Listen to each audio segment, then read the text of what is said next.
This video is cementation protocol enamel based and on the resin based ceramics. So it's a hybrid materials like a Ceres Smart. So if you have a hybrid materials and you want to adhesively retain restoration, this is cementation protocol. So the same going to be protocol for tooth structure. This is the part. You microabrade the tooth structure with 27 microns aluminum oxide, and then you rinse and dry. Then you're using your bonding protocol. You're using selective edge enamel only with phosphoric acid for 15 seconds. Then you rinse and dry. Then you apply your 7th generation bonding agent. Okay, in this particular case, you can see it's a universal bond, all bond. And you agitate the dentin for 20 seconds. Okay, you dry this adhesive with air dryer, and then if you want to light cure, you can light cure.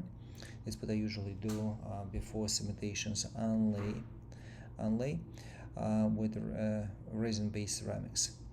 So now we're going to go through laboratory management. That's what people have confusion the most.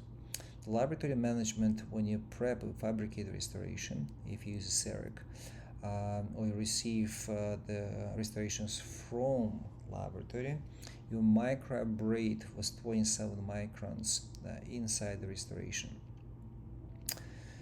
Then you rinse, or you can use a steamer. Then operatory management, when you try in the restoration, okay, you are removing the restoration, you also microabrade with the same 27 microns. So the microabrasion, it's a cleaning solution to remove the calcium bonded areas from saliva.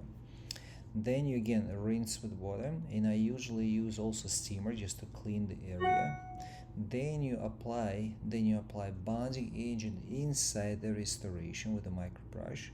Okay, you gently air dry with the air dryer or any the air dry appliances, and then until glass surface, indicating light cure that there is bonding inside the restoration.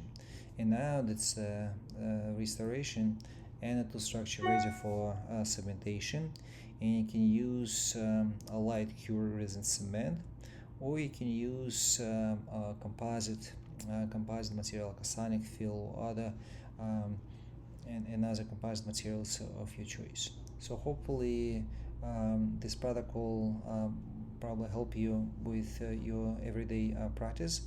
But if you have any questions, please send me email at markgregords@yahoo.com or put the comments under the video. Thank you.